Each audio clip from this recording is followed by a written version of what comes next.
ॐ ज्ञानतिमिरन्धस्य ज्ञानाञ्जनशलाकाय चक्षुरुन्मिलितं येन तस्मै श्रीगुरवे नमः। नमः ॐ विष्णुपादाय कृष्णप्रेष्ठाय भूतले श्रीमते भक्तिवेदान्त स्वामी इति नामिने। नमस्ते सारस्वती देवे गौरवाणी प्रचारिणे निर्विशेष शून्यवादी पाश्चात्यदेशतारिणे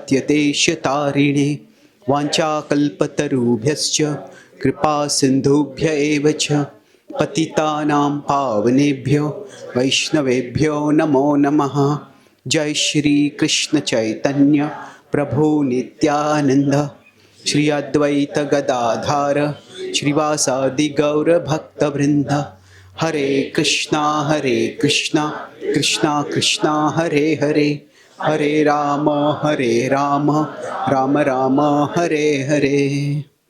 My dear Lord, please guide us all so that we can understand the wisdom in your words and be attracted towards you through those words. Hare Krishna. Hare Krishna.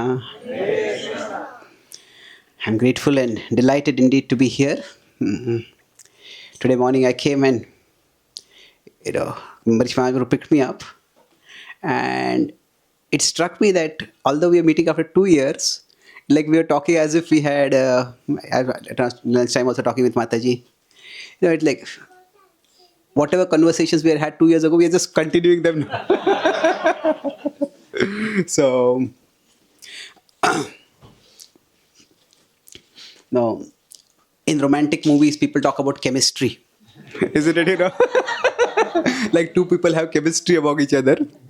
So that chemistry, actually, in our tradition is sajatiya, like-minded association. So I feel that all of you have a educational mood over here, and now, of course, your responsibilities are diversified to managerial role also. But I look forward to coming here every year and being of service to Amrish Mahaprabhu and all of you over here. So this topic, I will broadly give an outline of the topic, and then we will look at the book that we have given that you got. So the topic is emotionally healthy spirituality. And now, what does emotionally healthy spirituality mean? It is spirituality can be said to be our spiritual practices, our chanting, our sadhana, our seva. That is spirituality. Now, if we consider physically healthy spirituality, what would that mean? That we practice spirituality in a way that maintains and even improves our physical health. So that could mean, say, if we start practicing bhakti, maybe our diet becomes more regulated, we give up unhealthy food, then that can make us physically healthier. But it's also possible that somebody has got diabetes and they get a Tirupati Balaji laddu. And they say, this is not sugar, this is Krishna's mercy. And they take the food. What is going to happen? That is going to be physically unhealthy spirituality. Isn't it? That is spirituality. It may be spiritually purifying, but physically it will be damaging.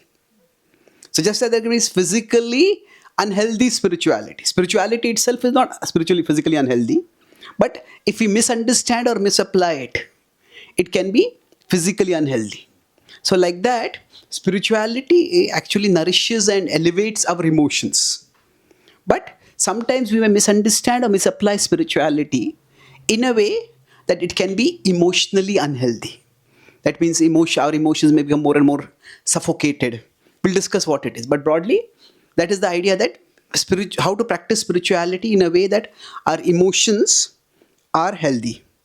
And I'll talk about this in 3 parts. So using the acronym ART. So today what I'm going to talk about is appreciate. Appreciate the role of emotions in our spiritual journey. Then I'll talk about regulate in the second part. And in the last part, I'll talk about transcend. and what does transcend mean and what it does not mean. That's how I'll be talking about in 3 broad parts about the topic of emotionally healthy spirituality. So, if you have this book, if you can go to page, what is the page number? Page 28, that is verse 146. I have a copy here also, you can use this. If all of you have a copy. So you don't have, I'm displaying here also. So basically in this book, I have taken, I have been writing many articles on the Bhagavad Gita since 2011. I have been writing one article on the Gita daily. On Gita daily, I've written 5,000 articles. At the start of this year, I started feeling that I was writing, doing a lot of analysis of the Gita. And of course, the analysis would try to conclude in bhakti, but still I did not feel that devotional connect with the Gita. So I was observing how not only the acharyas commented on the Gita, but how at other places our acharyas have quoted the Gita. And I noticed that Jiva Goswami or Chakravarti Pad or other, those who are devotionally, who do more devotional analysis in that other context, often they have used the Gita as a takeoff point for their devotional connection and prayer to Krishna. So what it means is that if we consider Krishna is above us and we are here. Now we can consider the Gita as Krishna's wisdom given to us. And that is true, no doubt. But the Gita is not just Krishna giving some information to us. Krishna is giving us also information that not only we are meant to apply, that he wants us to apply. So Krishna can not only educate us, but he can also empower us to elevate us. So in one sense, Gita, we can say this is instruction. But if based on the verses of the Gita, if we can offer prayers to Krishna, that is Krishna, this is what you have said, and this is how I want to understand this and apply it in my life. Then it can become a beautiful devotional cycle where the words that Krishna speaks, they become inspirations for us to offer prayer so that we can apply them better in our life. So for example, Kulshekar Maharaj has a prayer in the Mukundmala Stotra where he says that, it's a long prayer, but the key part is, Uddharatum arasi hare purushotamosmi. He says, Samsara sagar nimagna mananta deenam. He says, oh Lord, this ocean of material existence is unending. And I am fallen, I am weak. I cannot cross over this ocean. Therefore, he says, Uddharatum arasi. It behooves you, O Lord, to lift me out of this ocean of material existence. Purushotamosmi. Now, when I read this verse, it seemed to me, I had read this verse many times before, but when I was trying to see how the acharyas are quoting the verses from the Gita, so it struck me that this seems to be a direct prayer inspired by the Bhagavad Gita. 12.6 and 7, where Krishna is saying, Teshamaham samuddharta mrityu samsara sagarat. He says, I will lift you from the ocean of material existence. So what Mukundmala Sutra is doing is, Krishna, you have promised that you will lift me out of the ocean of material existence. Therefore, O Lord, it behooves you to lift me. So like that, the Gita's verses can also become prayers for us. So that's what I have tried to do. So in this particular book, I have taken 122 verses from the first 6 chapters of the Gita. And like that, I hope to make 366 verses eventually for one full year. So let's read this one by one. So what I've done, we have one picture of a deity of Krishna from various temples across the world. Then I have done the Gita's verse poetic translation. And then there is a reflection, a prayer based on that particular verse. So I request different devotees to read out one paragraph as we come up to it. So if you like, you can repeat after me. O Lord of my heart, O Lord of my heart, let me never lose heart. let me never lose heart. So let's recite the verse. Eva muktva Arjuna sankhe रथोपस्थ उपाविशत्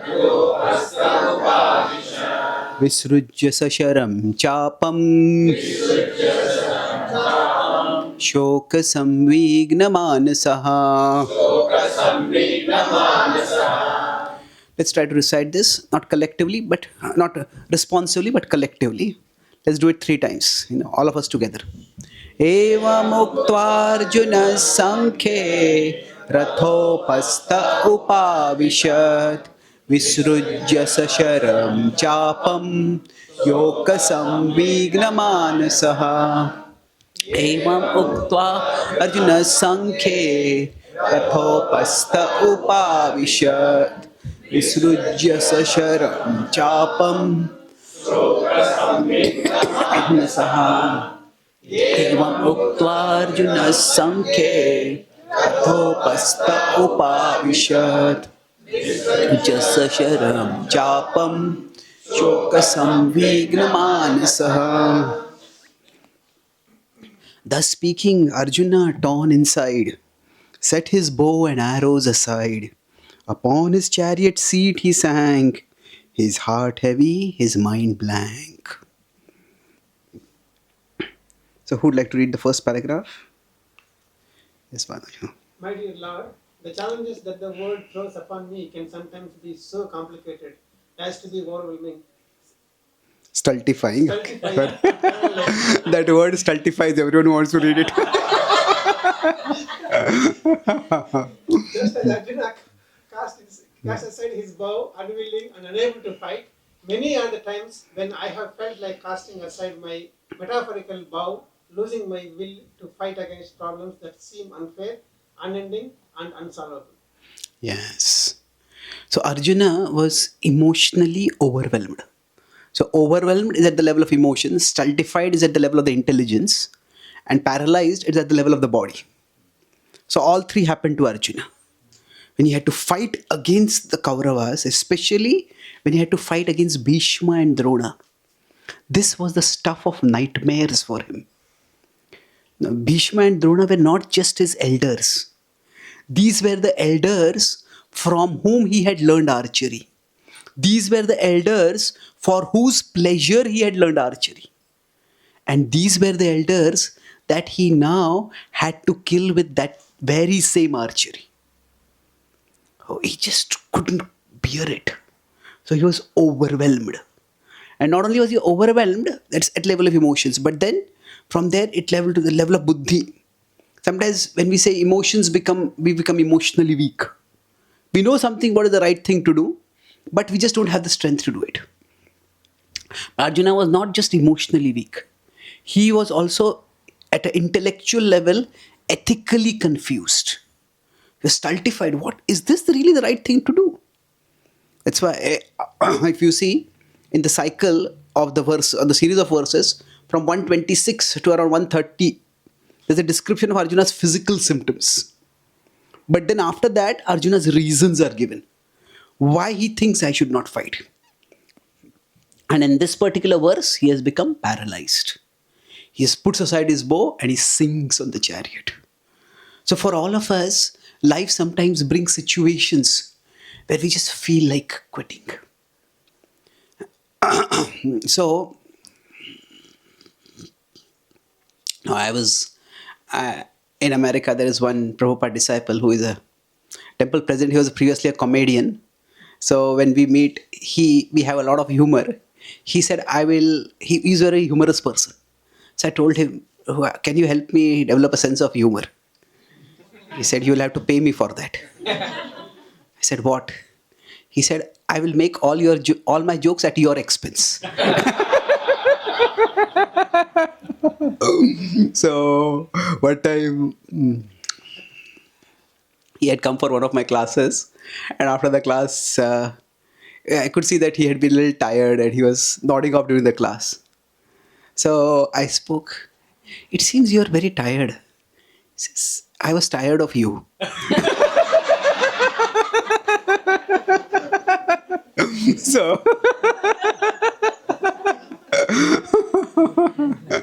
So there is physical tiredness and there is emotional tiredness, isn't it? When you say, "I'm tired of you," that what it means is you're just joking over there. Hopefully,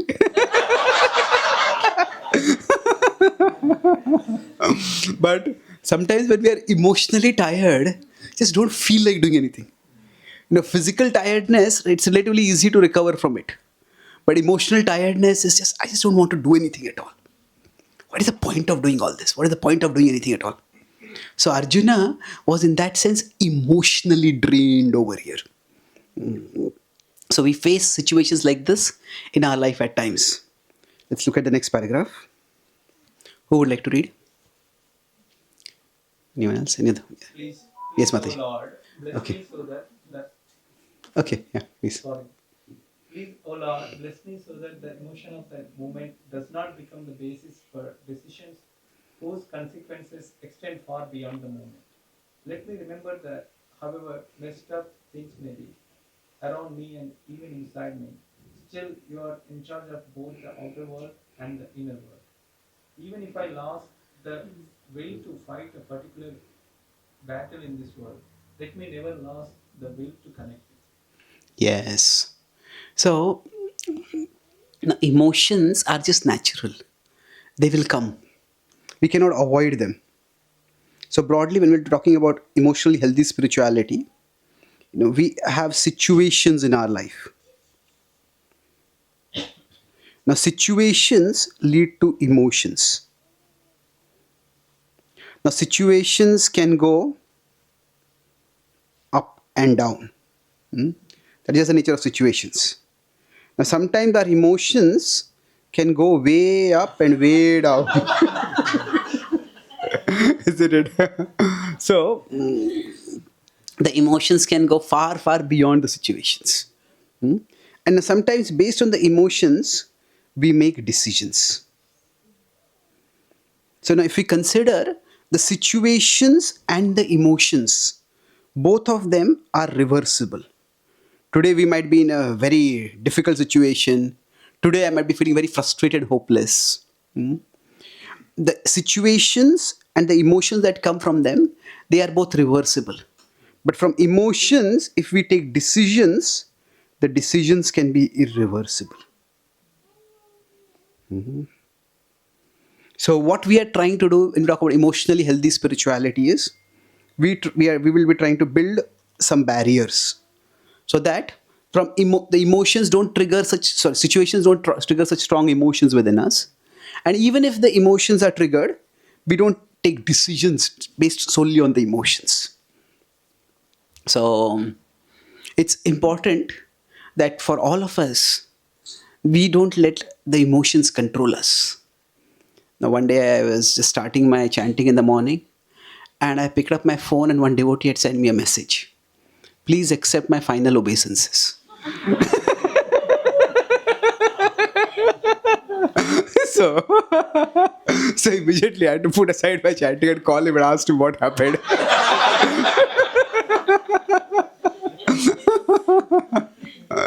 So, final would mean irreversible, isn't it? So sometimes it's not that as devotees we are immune. No, we can also face situations which are frustrating, where we may also feel hopeless. So the decisions, the emotions of the moment can lead to decisions that go far beyond the moment. And that's what now Arjuna, when he said, "I'll not fight," he's taking a decision based on the emotion of the moment, but the consequence of that would be far bigger. So Krishna is, through the Gita, helping him to see that, not just the political consequence of the war, but Krishna gives him a philosophical vision of what this war is a part of. And based on that, he explains to Arjuna how he should and should not act. Okay. So let's go to the third part, next paragraph. Yes, Mataji.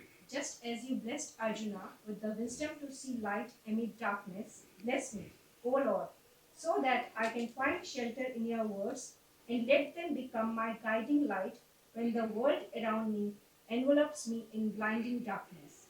And when my own mind compounds the darkness, grant me O Lord, I beg you, the remembrance that the light coming from you is greater than the darkness coming at me from outside and from inside. Yes. So darkness from outside is in terms of situations. Darkness from inside is in terms of the emotions.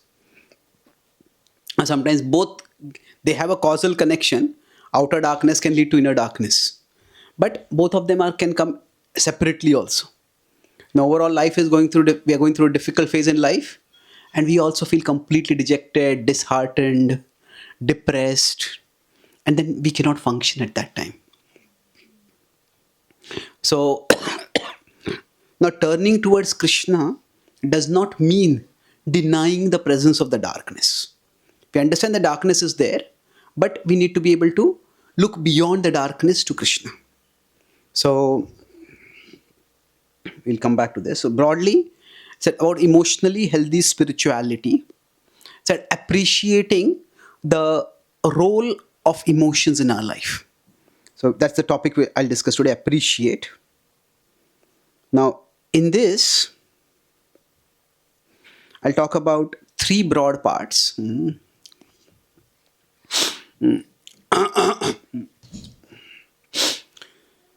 Now, each session that I'll take, I'll use this same conceptual flow map. I use an acronym called CHIT. So we'll try to understand the concept. Then we'll look at the implication of the concept. What does it mean? And then what would be the takeaway for us?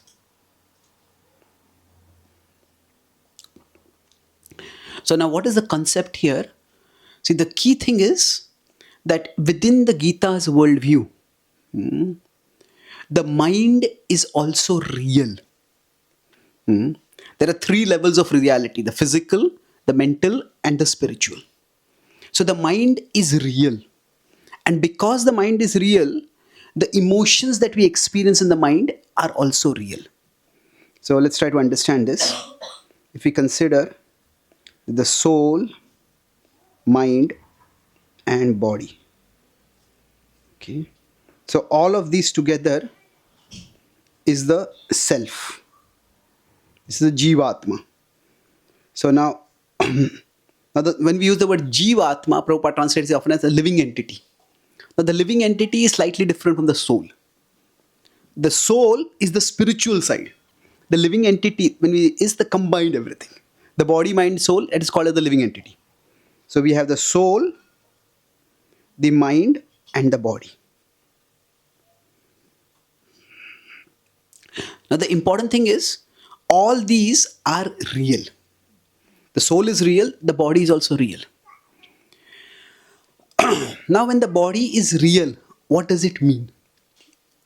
That means at the level of the body, we have, now this is to some extent a bit simple division, but let's start with that. At the level of body, we have sensations.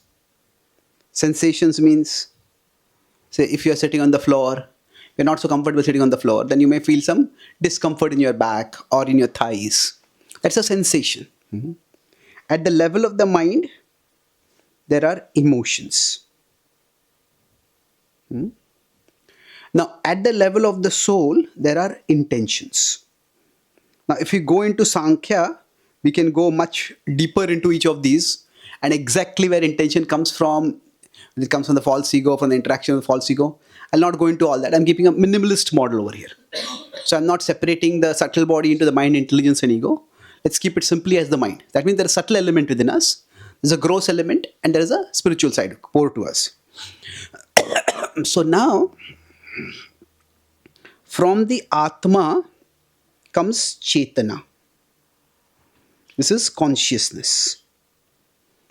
So consciousness is like the energy of the soul. Okay. So consciousness is the energy of the soul. So for example, if I, now can you see this flashlight?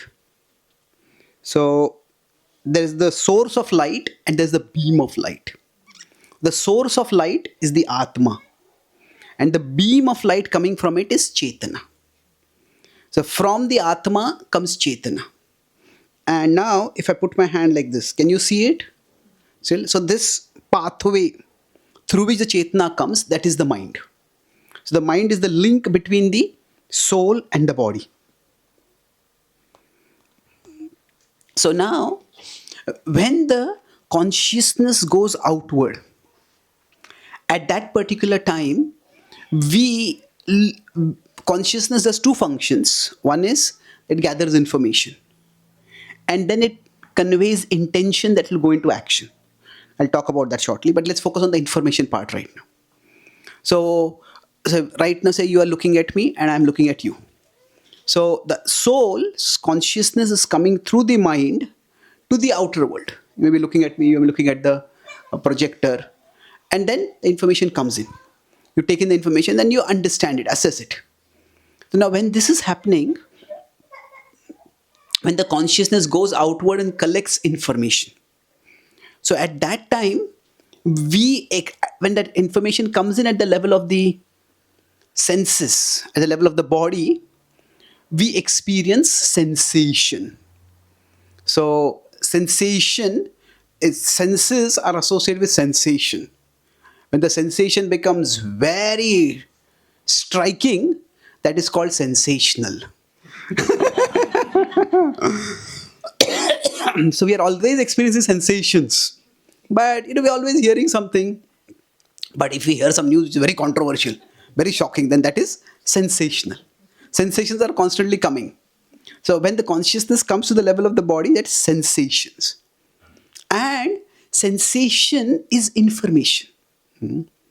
So for example, if I move my hand touches here, and I suddenly feel electric shock. Maybe there is earthing problem or something over here. So then that is basically a sensation. And the sensation is an information which I need to act on. And the way I act on it is by, okay, I don't touch this anymore. That's sensation. So for us, the sensations are not meant to be neglected. Sometimes we may decide, okay, I'm sitting on the floor and I'm not very comfortable on the floor. But okay, this class is only going to go for 6 hours. I can tolerate it. So okay, it's for half an hour, 1 hour, 1.5 hours. I can tolerate that much. So, but we take in the sensation and then we decide that I don't have to act on it. But the sensation itself should not be considered a bad thing. The sensation itself is not to be neglected. Now, suppose somebody says, I'm feeling cold. And they tell the person next to them, I'm feeling cold. And the person next to them says, don't feel cold. What do you mean, don't feel cold? It's not a choice, it's a sensation, it's information. Okay, then you can say, if we are going maybe Vrindavan, you're doing Govardhan Parikrama, and somebody says, I'm feeling cold. Okay, you can walk faster, the body will generate heat, and then you will not feel so cold. We can talk about how to deal with it. But telling a person, don't feel this, that is not really very healthy. It's not practical also. So similarly, when we experience emotions, just as the body is real, the mind is also real. So emotions are also information. So when we, for example, feel angry, that's an emotion. Now, we don't want to act on that emotion and yell at someone or hit someone. But that emotion conveys that something is wrong over here. Something is seriously wrong about something that is seriously important for me. Now, what exactly is wrong? Maybe I am only perceiving things wrong and nothing is wrong out there. But still something is wrong as per the information that is coming to me. So emotions are in that sense information. And we need to appropriately process the information. But the emotion itself is not to be neglected. So in the concept, if they understand the mind is real, then the emotions are also real. Now these terms that I used, emotions, sensations, intentions, these terms can mean many different things in different contexts. So I'm using it in a particular sense over here. So now I would like to differentiate between emotions and desires. How many of you think emotions and desires there is no difference? Okay. How many of you say there is a difference? Okay, for the remaining, the difference does not make any difference. Okay. So those of you who say that there is a difference, what do you think is the difference between emotions and desires? For desires, it's almost like you have a choice. For desires, you have a choice. Okay. To act on them or not, whereas emotions are on the external. So we could say desires are more voluntary, emotions are more involuntary. That means they come automatically, whereas the desires we can choose to some extent. It's a good difference. Thank you. Anything else? So this is a progression. So from thoughts to emotions to desires. So the more we dwell on it, thoughts will turn into emotions, emotions will turn into desires. Yes. So it's like a progression. So we could say these are in the inner progression. We could say this is the second stage, and this is the third or final stage. You could thinking, feeling, willing. We can say willing. Willing is, you could say, the stage before desiring. You could put it that way. But yeah, this is true. Anything else? Emotions is like you will react at the spur of the moment. Like sometimes you can control your emotions, but desires you can contemplate on it, and you can, if you want to implement it, you can. And if Okay. you don't want, you don't have to. Yeah, okay. So you could say that emotions are more impulsive. So desires can be both. Emotions, the impulse, suddenly we feel the emotion in the moment. Now desire can be that, okay, I saw this particular ad and I want to buy this thing. Now sometimes we can do impulse buying. So, okay, we just go there and we go to a shop, market, and then we go to shopping mall and we buy a few things and suddenly we see something, I'll buy this. So it can also be impulsive. So it's a desire to get it. But sometimes the desires may be much more long term. Okay, I desire to buy this, but I have to save, I have to plan, then I'll buy it. Now emotions can also accumulate over time. But but overall it is that emotions are more reactive, we could put it. Impulsive or reactive. Whereas the desires can be less of, they can also be impulsive, but less of them. So in one sense, this is similar to the involuntary voluntary difference. It's just on the scale. Yes, thank you. One way to understand this, what you said is true. Within this model, if you consider, there is the soul, the mind, the body.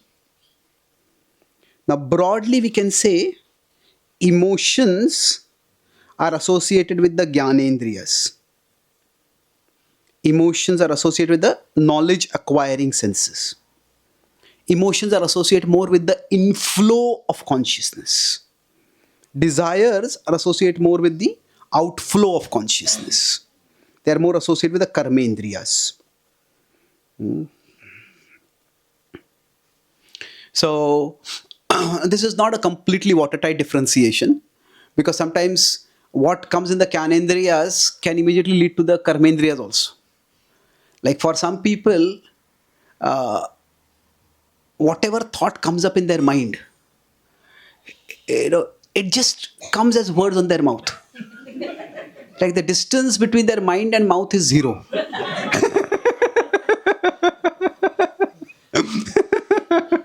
So afterward they may regret, hey, what did I speak? Why did I speak like that? But broadly, emotions are what we perceive. Based on that, we feel some emotion. And the desire is, okay, so if we are going by a school area and we see some big kid bullying some small kid, when we see that, we may feel anger, we may feel outrage, we may feel concern.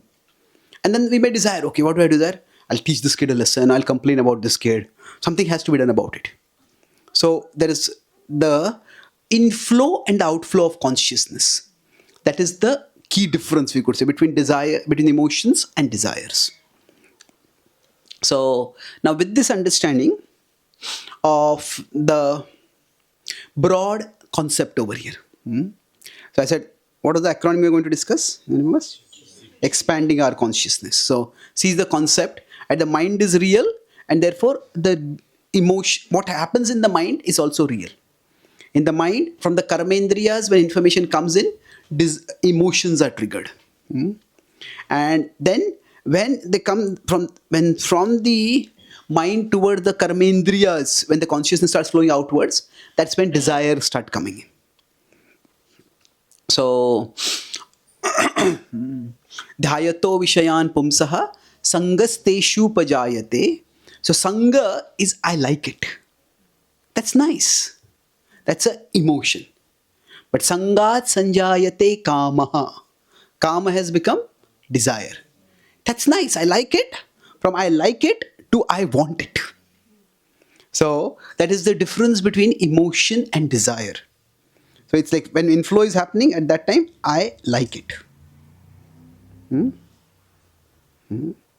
And here, from I like it, it becomes I want it. So now both, sometimes we may like something and we may decide, okay, but I don't want to pursue it.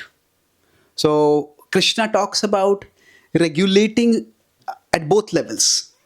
For example, when he says, Yada samharate chayam kurmo angani vasarvasha.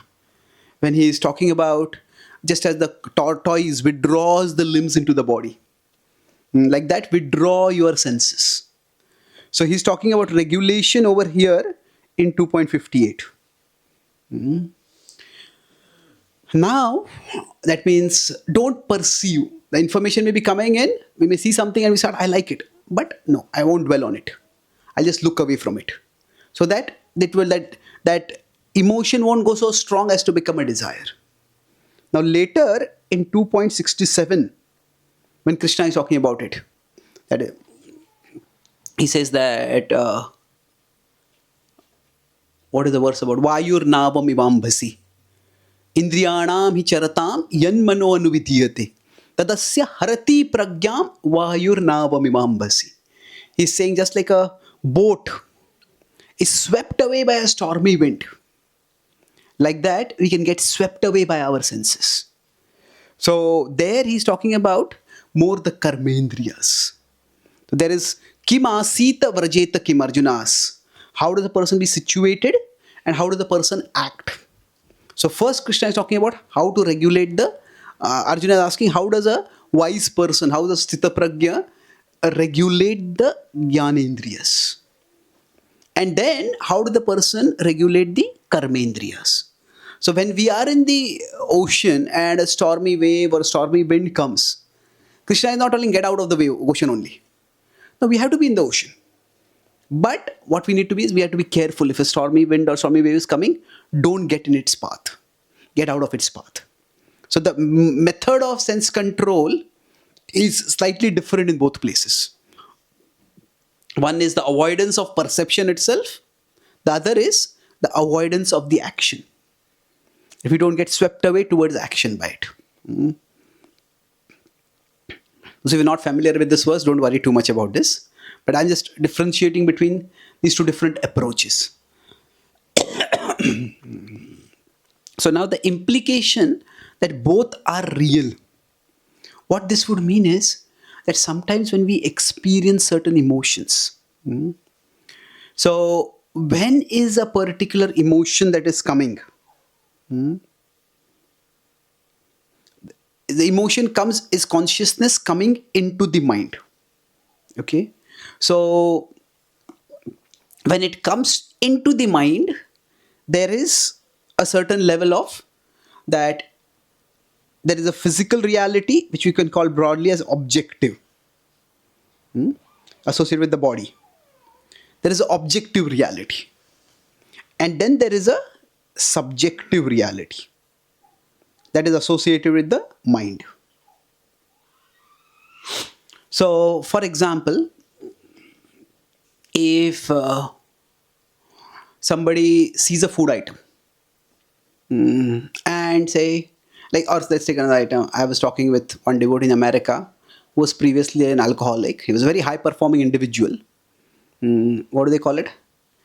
HNVI, high net worth individual, or a high value HVI. Very successful individual, but he had a very dysfunctional side of his life with respect to alcohol.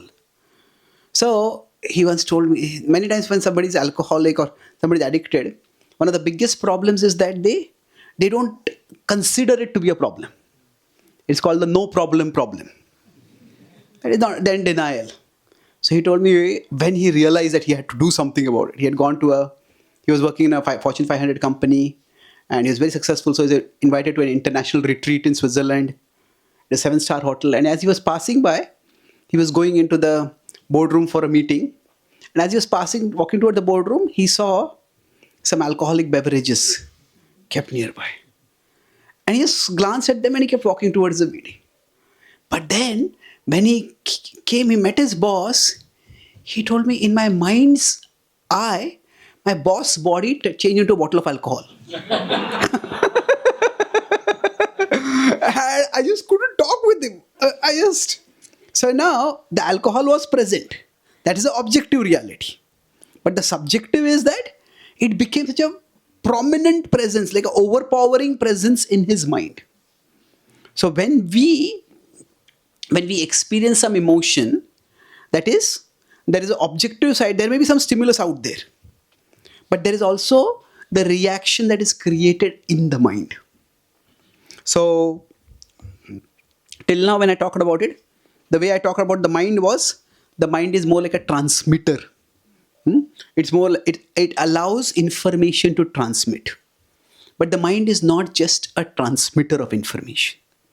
It is also a storer of information. It is like a memory device. And the memory is, here there are what we say impressions are stored. The impressions in Sanskrit can be called as samskar. Now samskar, it can also be written in English as samskar.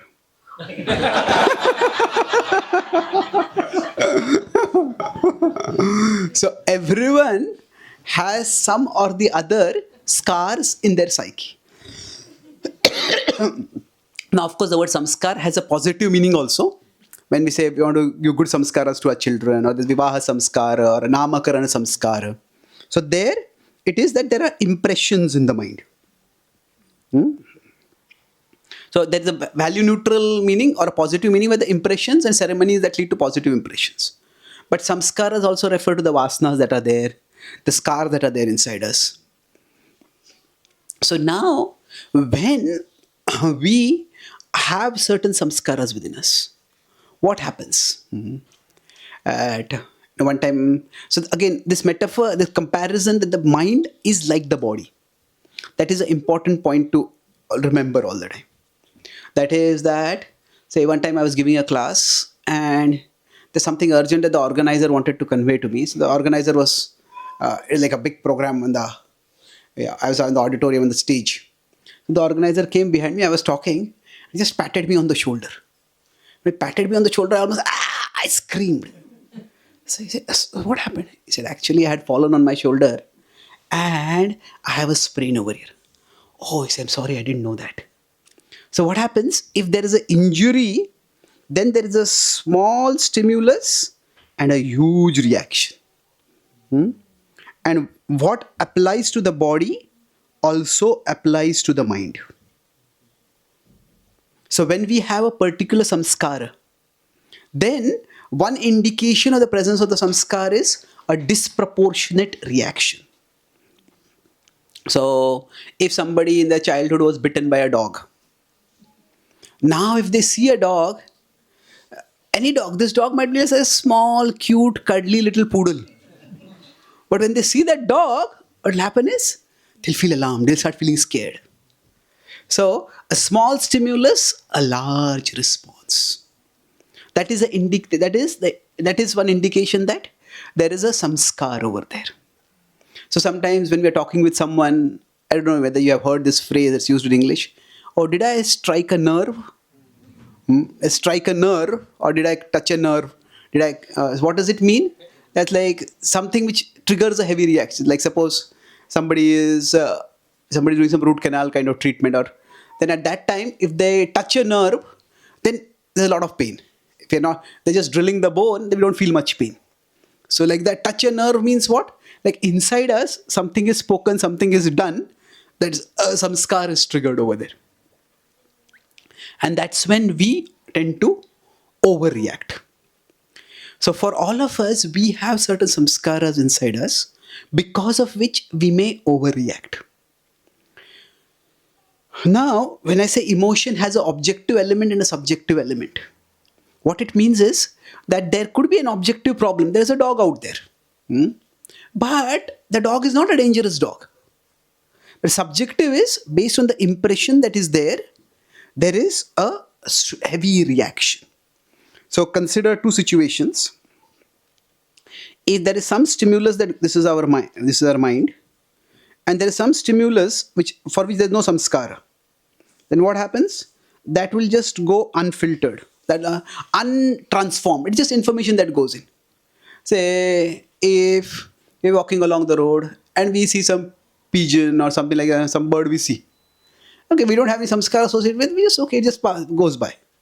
But if there is some stimulus with which some samskara is associated, then what happens when that stimulus comes in? That stimulus expands and fully consumes our consciousness, and it fills our mind. That's how it becomes very difficult at that time to think of anything differently. And this is now when I see the word subjective, they say it's just in the mind. Yes, it's just in the mind, but it's really in the mind. There is something real in the mind that is being triggered. So for us, when we all have different kinds of samskaras inside us, and that's why the same situation may agitate one person too much and may not agitate the other person much. So, one time I was in Pune, I was visiting, and one devotee, after the chanting, he came to me and he said, today my chanting was completely spoiled. I just could not chant. I was very agitated. I said, what happened? He said, that devotee, he did Tulsi Aarti today. He was not singing the Tulsi Aarti, but he was doing the Tulsi Aarti ritual. So he said, yes. He said, when he was moving the diya, instead of moving it 7 times, he moved it 9 times.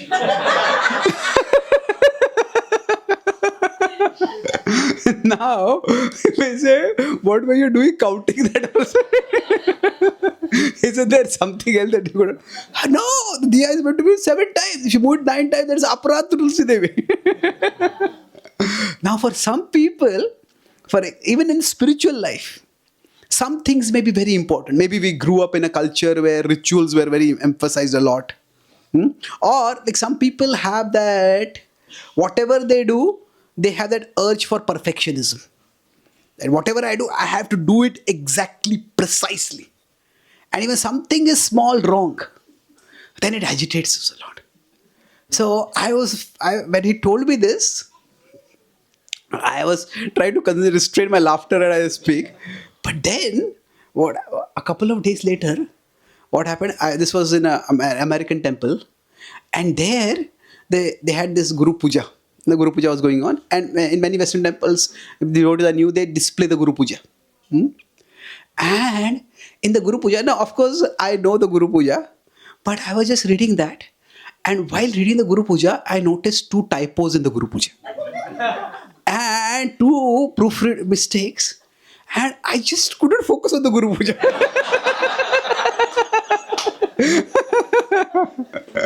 So, for me to see anything if I read anything, it's like, there's a part of my brain is like a 24/7 proofreader. So anyway, so it's like, for me, if I see something with a typo, it's like an intellectual torture for me. It has to be fixed. So when I say it's, so I realize, for me, so sometimes what happens, we are disturbed by something. So it would happen, especially now with ChatGPT, everybody's becoming good at punctuation now and grammar. But before that, it was like the grammar, the way the punctuation would be, especially in India, even in notice boards, it's like an atrocity. There's so many mistakes. And sometimes I would tell them, there's a big notice in the temple, and there, in the temple notice board, something is wrong. And I would tell the in charge or whoever it is, and they would just not take it seriously. Says everybody understands. Why are you so finicky about this? So, so sometimes what happens, we are disturbed by something, and we tell this, that to the other person, and then we get disturbed because they are not disturbed.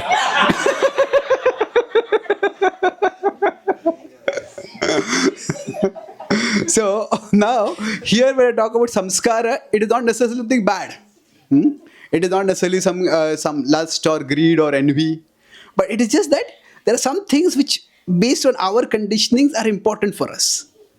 And a small stimulus leads to a huge reaction. So like that, this whole point of when we understand the mind is real, we all will react differently, sometimes to the same stimuli. And just because we are devotees, even if we are practicing bhakti, now others may not be practicing bhakti, but everybody has a mind. And their mind has different samskaras within it. And that's why certain things become extremely important for them. So, and that's why the idea is, it is said that even among devotee association, we want to value all devotee association, but we also need like-minded association. Sajatiya, our acharyas have translated, Prabhupada also translated as like-minded. It is not like-hearted. Because in one sense, every devotee's heart is meant for loving Krishna. That's what we want to do ultimately. But although in our heart we want to love Krishna, our mind, each mind is different. So the implication is that we all need to understand our samskaras, and we also need to understand others' samskaras. So especially when people we interact with on a regular basis, we need to recognize what are their samskaras. So I was when I was in Pune, one devotee came to meet me in a room, and my room is always a mess. So he told me that, I can't understand how your thoughts are so organized and your things are so disorganized.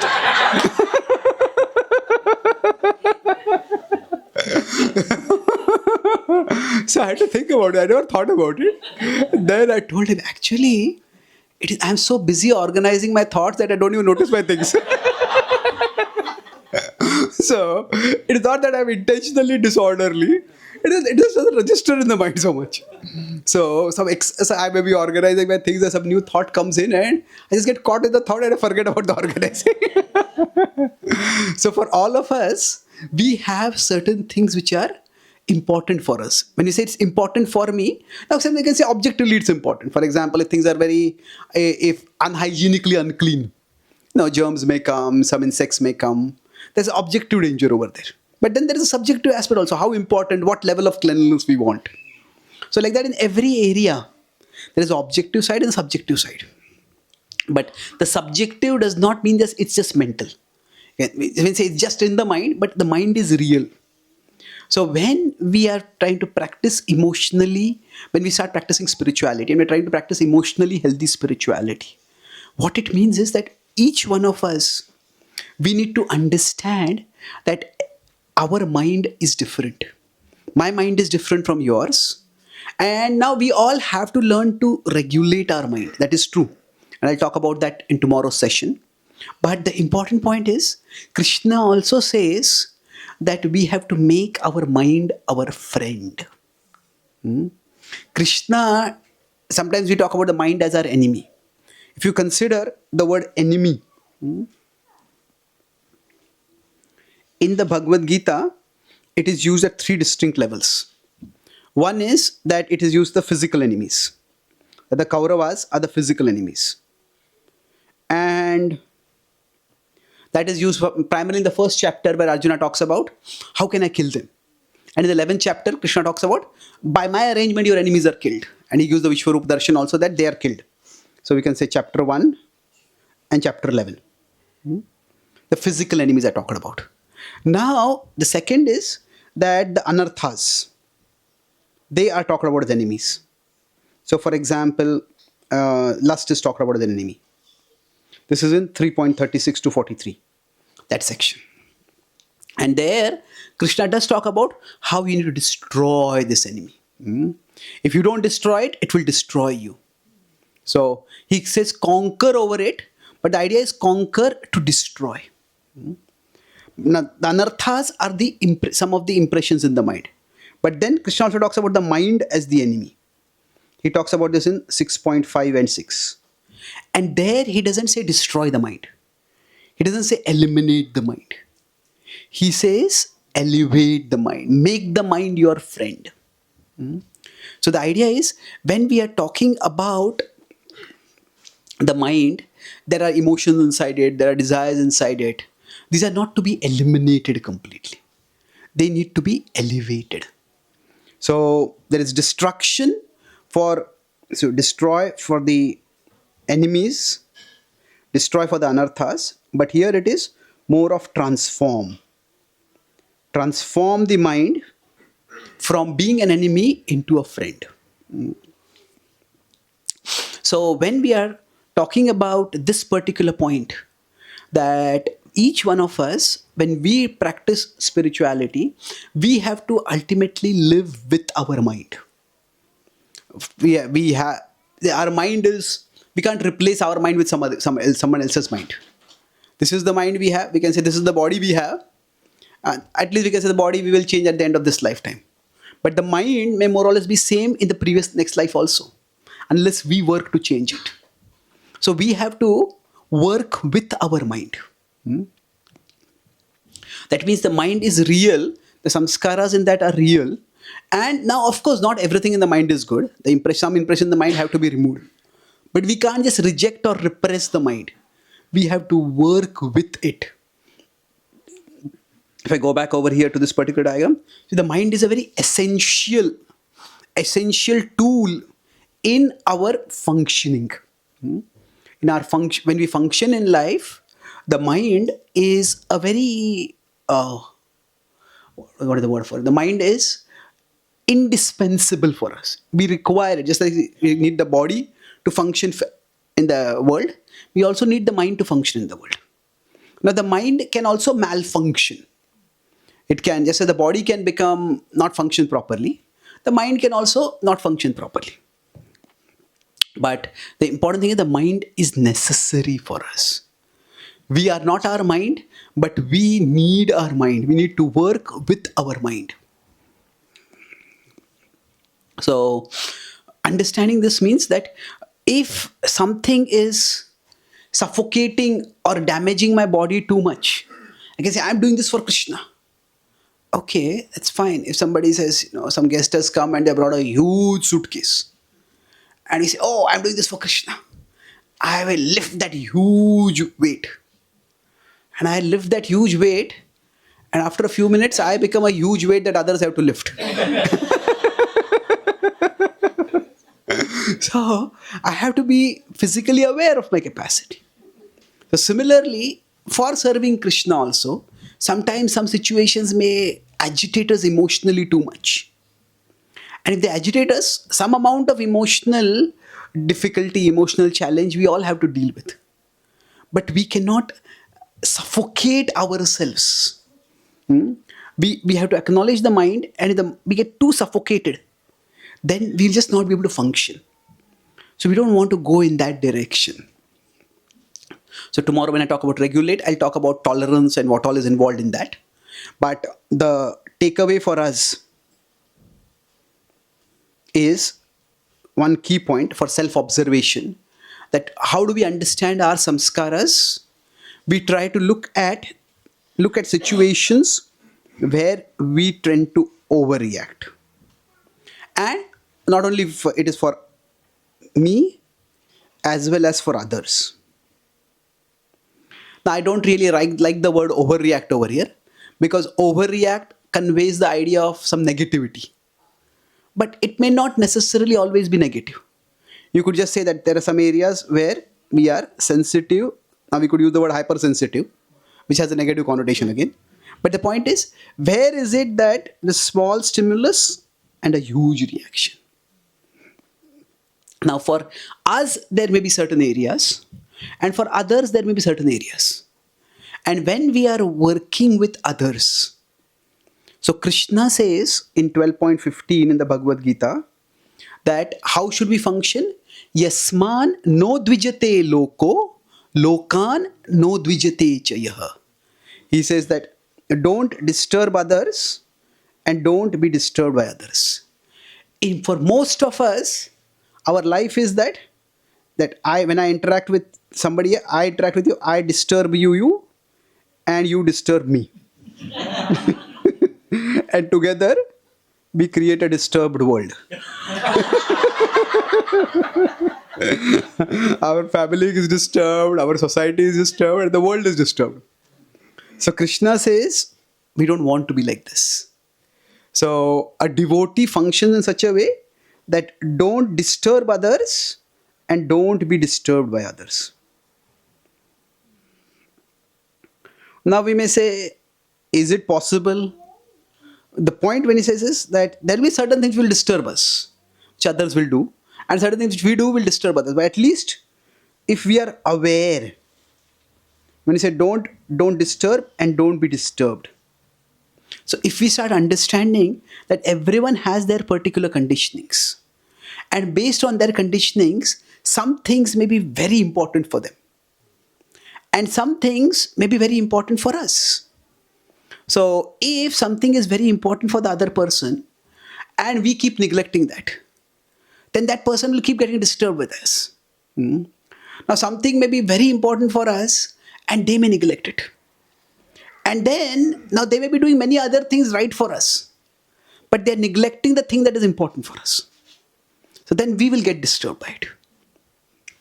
So in general, the understanding of this point of samskara, that the mind is real. By that, what we will be able to do, we will elaborate on this little later in a future class also. But the takeaway is, for us, if I am here, for me, there are certain things which are non-negotiable. And there are certain things which are negotiable. And similarly, for you, there are certain things which are non-negotiable and certain things which are negotiable. So when we interact, we may interact over, there are hundreds of activities we do in a regular interaction with somebody, the family member or a colleague or a close member in our community. But then, okay, maybe there are 10 areas which we interact, broadly speaking. So now out of this, 2-3 may be very important for me and 2-3 may be very important for the other person. So if we understand that, okay, these are important. So if what is non-negotiable for me, if you respect that, and what is non-negotiable for you, I respect that, then what will happen is I won't disturb you and I won't be disturbed by you. Now we can't control how others act, but at least we can communicate why these things are important for me and why these are important for me. So how do we understand our takeaway over here? That the takeaway is that we try to understand our samskaras. What are my samskaras and what are other samskaras? So one way to understand is where we overreact. Now overreact is, how do we know where we are overreacting, or whether other person is overreacting? Now we can try to look at what are the things which when we are not done. So the other person doesn't do it, we feel very irritated by that. Or if we don't do it, the other person becomes very irritated. The other person complains, the other person becomes very uncooperative. The other person starts becoming sometimes almost vicious, starts speaking terrible things. Now sometimes it may not be possible for us to accommodate them in those areas. And that we will discuss later on. But at least if you are aware, this is important for this person, then this is something which, if I don't do it, this person will get very agitated. Similarly, when something is done and they become delighted by it. Sometimes you do something for some person and it's a small thing, but that person is so happy by that. Say, okay, what is this? That means this is really important for this person. So if we understand this, then each one of us can become a bit more emotionally intelligent about ourselves and about others. And that way, when we interact, when Srila Prabhupada went to America, at that time, the difference between him and his disciples, Western disciples, was huge. Culturally, there was a difference. Educationally, there was a difference. Religiously, there was a difference. Ethnically, there was a difference. Linguistically, there was a difference. But Prabhupada was actually expert at connecting with people at an emotional level. Sometimes when we read Prabhupada's books, Prabhupada can seem to be very cutting and strong. And Prabhupada was that. But Prabhupada at an individual level was able to connect with devotees very nicely. I was talking with one Prabhupada disciple recently that he was going through a phase where the husband and wife were there, and the husband was very serious in bhakti. The wife, both of them were Prabhupada disciples. The wife was having second thoughts about bhakti. So Prabhupada called the husband and talked with him. And then when the wife came to meet him, Prabhupada just gave one of the necklaces that he had used for the deities. His deities, he used to have small tower deities. He just gave it to her. And he said, just keep this. And he said, this is Radharani's mercy. Just keep it with you. And he did not give any instruction to her. So why are you not doing this? Why are you not doing that? She felt so touched by that. Because what her concern was, that she had felt that devotees are only using me. And do this service, do that service, do that service, do that service. And if you don't do it, then they don't care at all. So what is that? Sometimes when new people come, we feed them fried pakoras. When they become devotees, then we fry them like pakoras.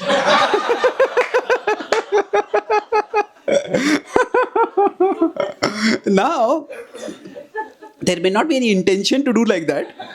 We may just feel that, okay, this person has become dedicated and this person can take up more and more responsibilities. And they may also want to serve more. But sometimes that emotional experience comes, if I'm not doing any service, will you even value me? Will you even care for me? So that was what had caused her that aversion. So when Prabhupada, leave alone service, even basic sadhana, whether she was doing or not, Prabhupada did not judge her. Prabhupada did not criticize her. Prabhupada just expressed love. So she felt very valued by Prabhupada. So now this is where we see Prabhupada also being sensitive. When somebody is already agitated, don't agitate them further. You have to see, okay, what is important when? There was associate of Chaitanya Mahaprabhu, Shivananda Sen. He was like the yatra organizer.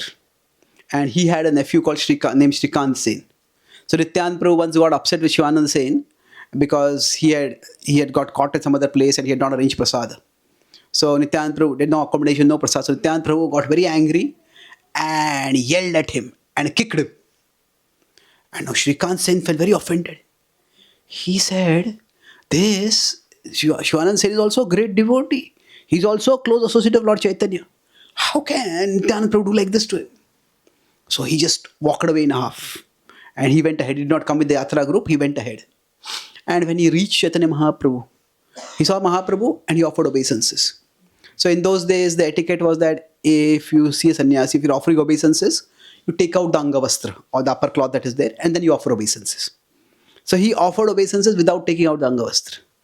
And Mahaprabhu's servant was there with him, Govinda, and he was telling him, hey, take out your Angavastra, signaling to him, take out your Angavastra first.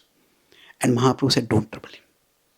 Mahaprabhu told him that, now I can see from his face he's already disturbed. Don't disturb him further. So yes, that does not mean that the etiquette is not important. But we also have to be aware. What is going on in a person's mind? What is going on in the person's situation? What is important for them? I remember one devotee, he was sick.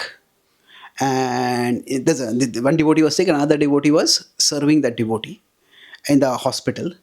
And then somebody from the temple came and brought prasad for them. And now this devotee was what in the ICU. So he was the second devotee was running around, and he brought him prasad and started eating the prasad. You didn't chant Mahaprasade.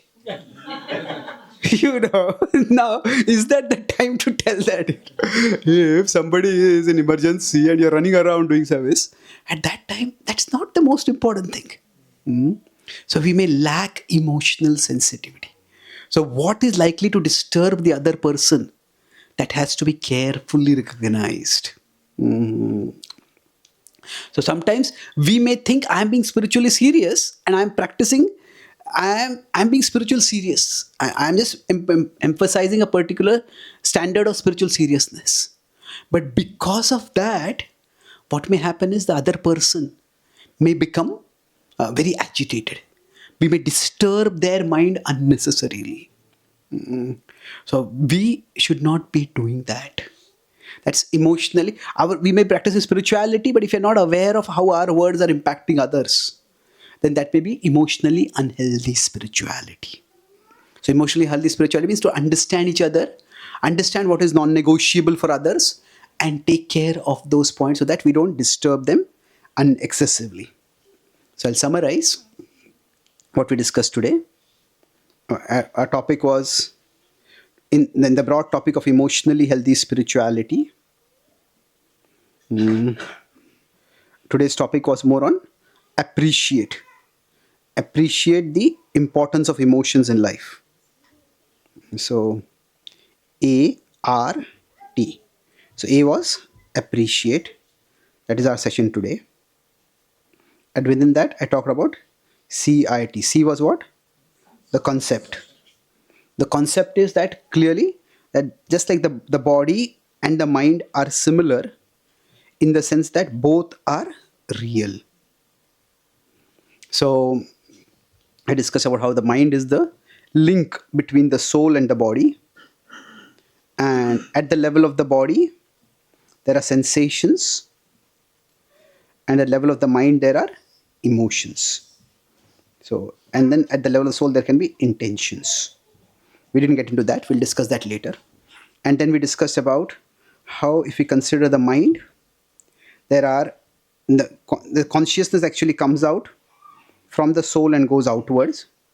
So the inflow of consciousness, there are emotions associated with the inflow of consciousness. That is associated with the karmendriyas. And with the outflow of consciousness, we have desires. Emotions are associated with the gyanendriyas. Desires are associated with the karmendriyas. So then, when we talk about the implication of this thing, the implication is that just as the body can be injured, the body and mind both can be damaged or injured. So when the body is injured, a small stimulus leads to a strong sensation. So like that, with respect to our mind, some sensation may just go untransformed because there are no samskaras associated with. But some sensation when it comes in, the emotion that arises from that may be overwhelming. So we have these samskaras inside us. And the samskar means that a small stimulus leads to a huge reaction.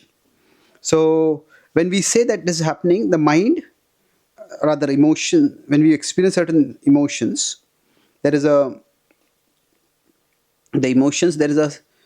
objective side to it, means there is some physical stimulus out there, but there is also a subjective side to it. The objective means what is the strength of the sensation.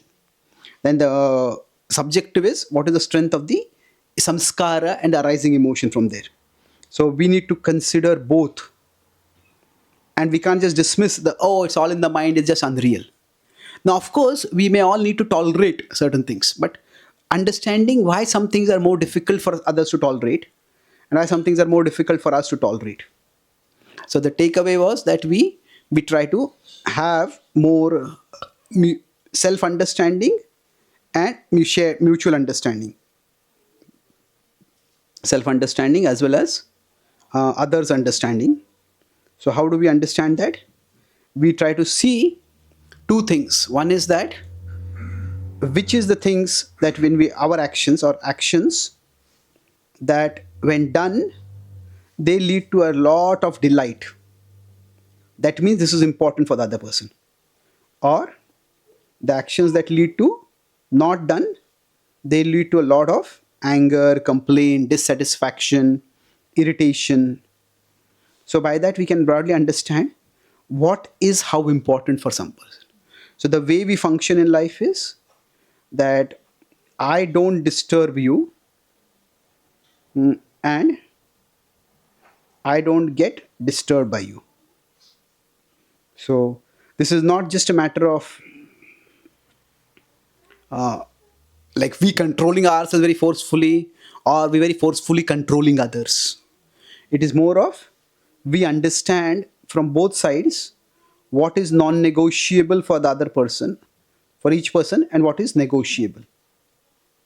So if I respect what is non-negotiable for you, and you respect what is non-negotiable for me, then what will happen is that we will likely to less disturb each other, and that way we can be more emotionally our spiritual practice and our overall life can be much more emotionally aware and emotionally healthy. Thank you very much. Hare Krishna.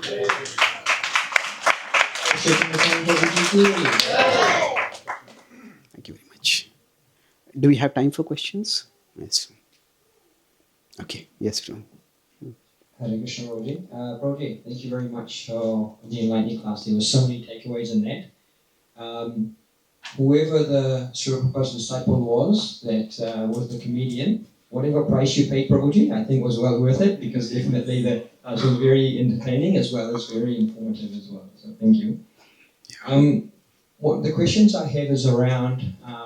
There is some response from Prabhuji. It's like sometimes after a class, I ask people, what do you like in the class? So they say, I like the jokes. Now, that is the response I don't like.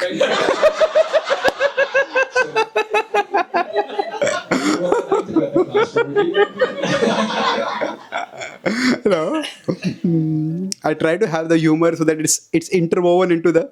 See, sometimes what happens, some humor, it's just for the sake of humor. You sometimes remember the joke and forget the point what of the. So I try to do it in such a way that it's combined. But yeah. One devotee told me that, it's important that you have some humor, because at the very basic level, humor keeps people awake.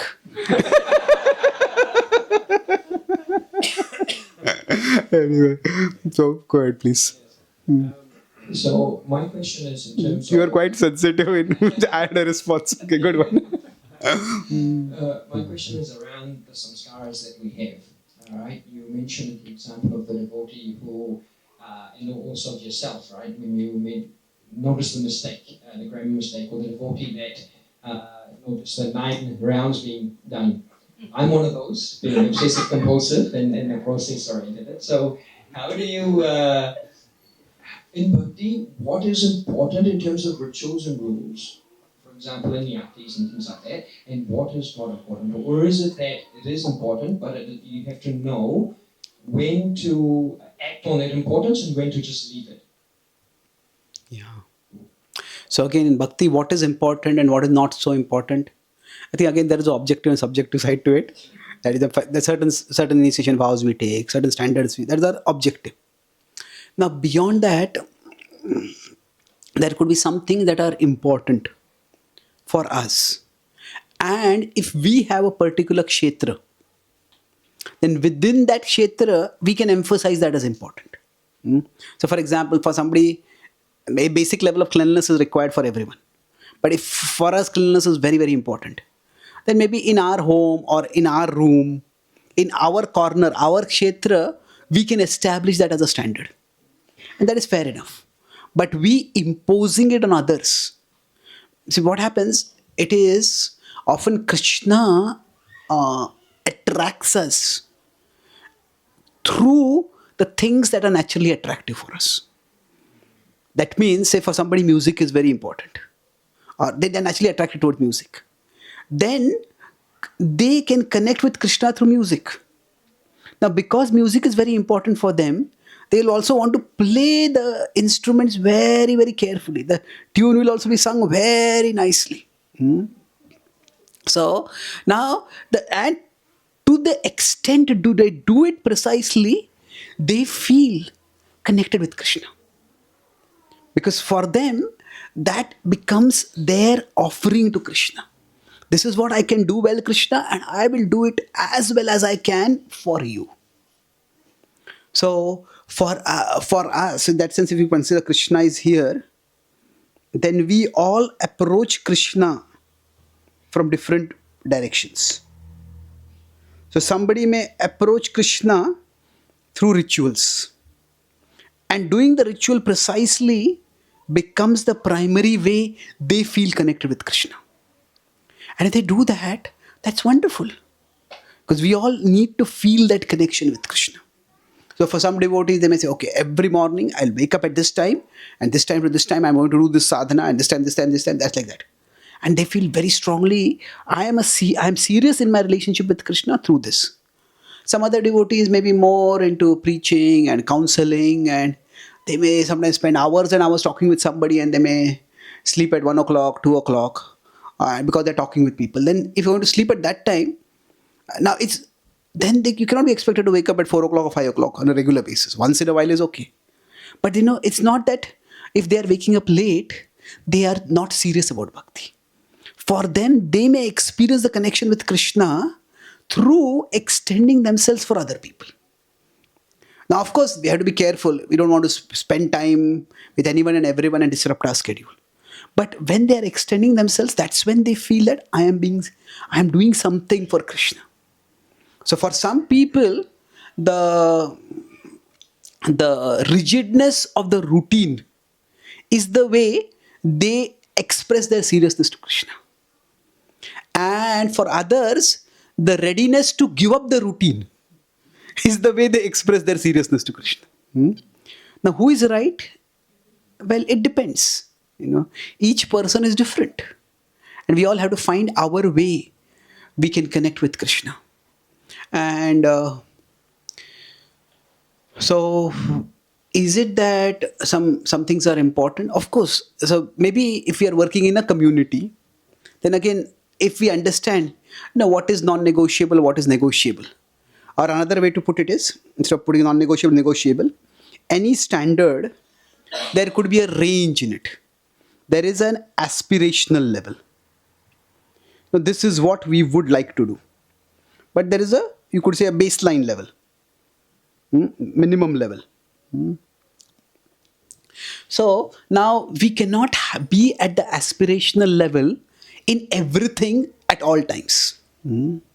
So for example, if you have a huge Janmashtami festival, and then lots of things to do, and Janmashtami we may sleep at 1 o'clock, 2 o'clock, 3 o'clock, then at that time extending ourselves at the aspirational level, that's required. Seva is, we have to do a lot more seva on that day. Now on that day, we may decide, okay, sadhana, I might not be able to do it exactly the same way I do every day, or sadhana, I may have to adjust at particular times. So for us, we need to decide what is the aspirational level that is important for us, and we at least have 1 or 2 areas in which we are trying to be aspirational. But then when we are working with the community, we need to be aware of, okay, what is the baseline level? And that baseline level, we make sure that is implemented. Now, some people you can encourage to rise beyond the baseline level also, but if they don't, that's okay. So, but if we ourselves stay at the baseline level throughout, then we will lose the spark in our bhakti.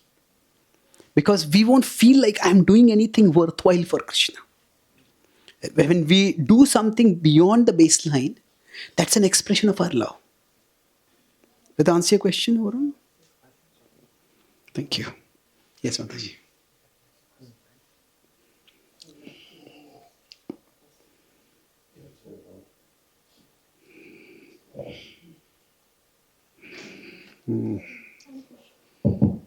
Hare Krishna, Prabhuji. Very scientific and such an insightful lecture. Thank you so much. I've got a couple of questions. Is that okay?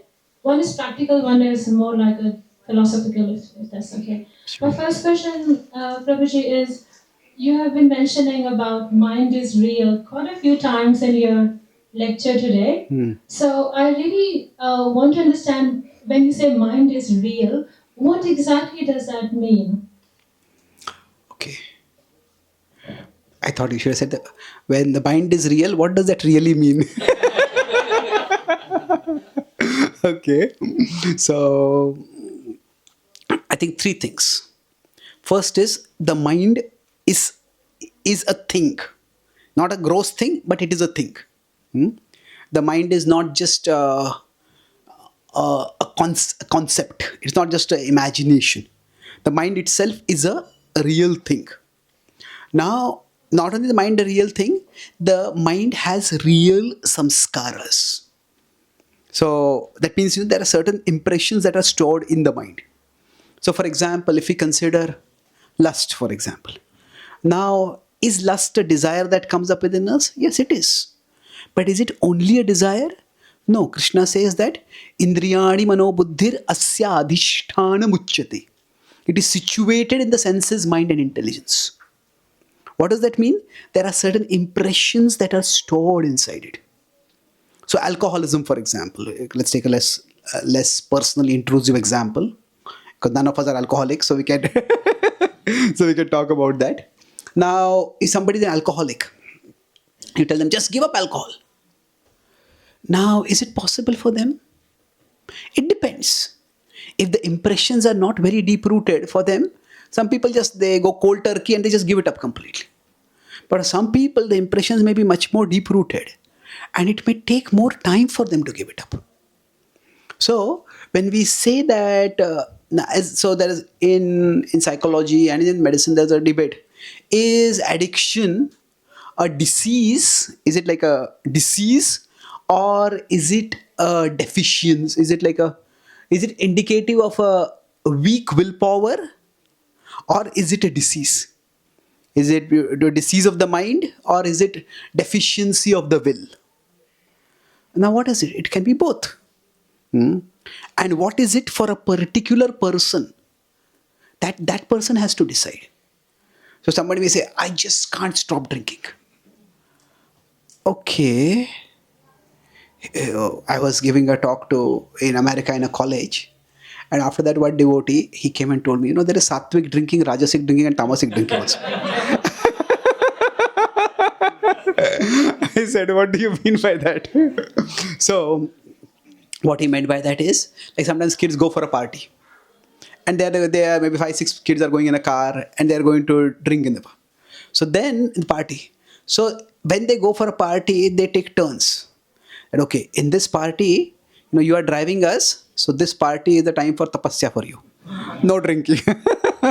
So they're drinking, but at least they have that level of sattva, not pure sattva, but at least that level of sattva to recognize that if I'm drinking, I should not be driving after drinking. So sattva in generally conveys regulation. So now drinking is indulgence, but even within that indulgence is a destructive indulgence, but there is some amount of regulation over there. So can somebody say, I just can't stop drinking? Well, maybe, but whether you take 1 glass or 2 glasses or 10 glasses or 20 glasses, we certainly have control over that. Somebody may say that, okay, I can just take, I have to drink. Okay, you may have to drink, but you don't have to drink 10 glasses. Maybe you can stop at 5 or 3 or 2. So there is some level of willpower is there. So the exact range of willpower may vary from person to person. But at the same time, there are some samskaras. So when I say samskar, the impressions are there.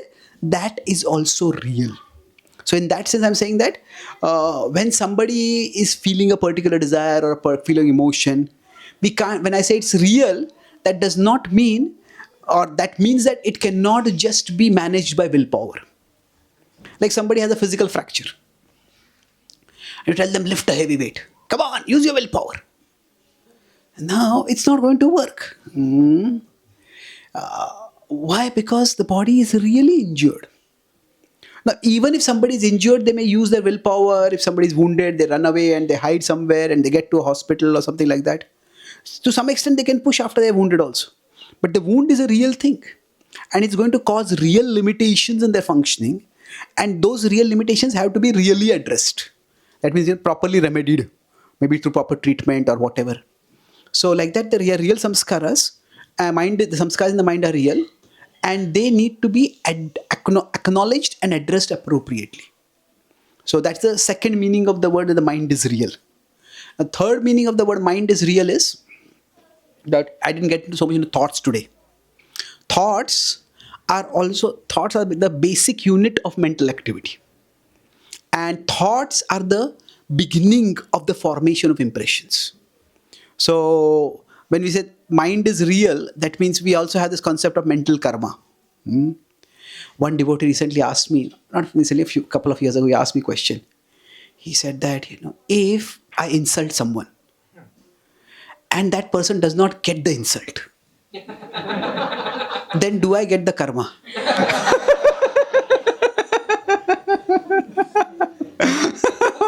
So I told him that now, if you're aware of karma, then why take the risk first of all? But the thing is, the fact that it has come on our tongue and we have spoken it, that is going to create impressions inside us. So that, in terms of consequence, next time we are more likely to speak like that again. And this time that person may not get the insult, but next time some other may get the insult, they will feel very hurt by it. So just as when something comes on our tongue, that creates an impression. So similarly, sometimes something goes on in our mind, that also creates impressions. So not only the impressions are real, but what we contemplate, what we dwell, what we entertain in our mind, that can also be reinforcing the impressions. Or that can be revising, refining the impressions also. So somebody may have impressions about alcoholism or something, but if they're remembering Krishna, they're chanting the holy names, they're remembering philosophy, and just that remembrance is also creating positive impressions. Okay, thank you.